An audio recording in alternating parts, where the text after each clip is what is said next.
சொல்ல, தயவுப்படி மாணவர்கள் போட்டோ எடுங்க. அதுதான் சாமி கும்பிடலாம் சொல்ல.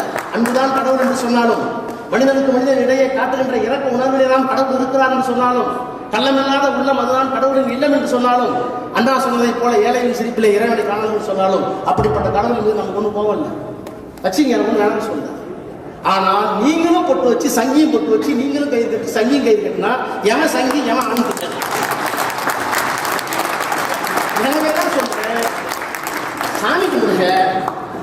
உங்களை தாயாருக்கு அப்பாவும் புகுதி வச்சுட்டு வச்சிங்க, எல்லாம் குடிச்சிருக்க சாப்பிட்டு வச்சிருங்க. திமுக வேட்டை கட்ட உட்பட அரசியல் முடியும். கொள்கை இல்லாமல் போனால் அந்த அரசியல் கட்சி அழிந்துவிடும்.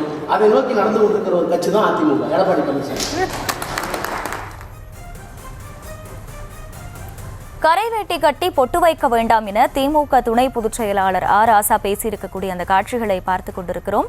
இது பற்றிய கருத்துக்களை பகிர்ந்து கொள்ள பாஜகவிலிருந்து மூத்த தலைவர் திரு ஹெச் ராஜா நம்முடன் தொலைபேசி வாயிலாக இணைந்திருக்கிறார். வணக்கம் திரு ஹெச் ராஜா, இணைப்பில் இணைந்தமைக்கு நன்றி. கரைவேட்டி கட்டி பொட்டு வைக்க வேண்டாம் என கூறியிருக்கிறார். அப்புறம் சங்கிகளுக்கும் திமுக காரர்களுக்கும் வித்தியாசம் தெரியாமல் போய்விடும் என அவர் கூறியிருக்கிறார். நீங்கள் எப்படி பார்க்கிறீர்கள்? அதாவது திராவிட முன்னேற்ற கழகத்தில் இருக்கின்ற மாற்று மதத்தினரை முஸ்லிம்கள் குல்லா வைக்க வேண்டாம், கிறிஸ்தவர்கள் சிலுவை அணிய வேண்டாம்னு சொல்ற தைரியம் இந்த ஆர் ராசா போன்ற ஹிந்து விரோத சக்திகளுக்கு தைரியம் வருமா? எதுக்கு ஹிந்துக்கள்னா அவங்கள நீங்க என்ன வேணா பேசலாம். அவங்க துணை முதல்வர் இந்துக்கள் மலேரியா டெங்கு கொசு போல அழிக்கணும்னு இவர் இந்த மாதிரி பேசுவாரா? நான் அதனால்தான் தொடர்ந்து சொல்லி வரேன், திராவிட முன்னேற்ற கழகம் அமைப்பு ரீதியாக ஹிந்து விரோதிகள்.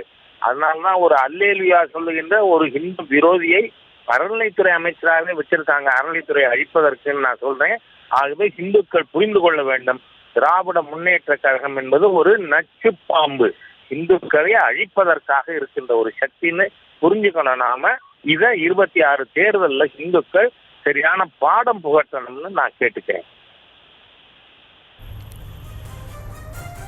இப்ப இருந்தாலுமே கூட அவருடைய பேச்சுல கடவுளை வணங்க வேண்டாம்னு கேட்கல, இந்த மாதிரி பொட்டு வைக்காதீங்க கரை வெட்டி கட்டி கொண்டு அப்படிங்கிற மாதிரியான ஒரு கருத்தை தானே முன்வைத்திருக்காரு. இதை எப்படி நம்ம இந்து விரோத ஒரு அமைப்புங்கிற மாதிரி எடுத்துக்க முடியும்?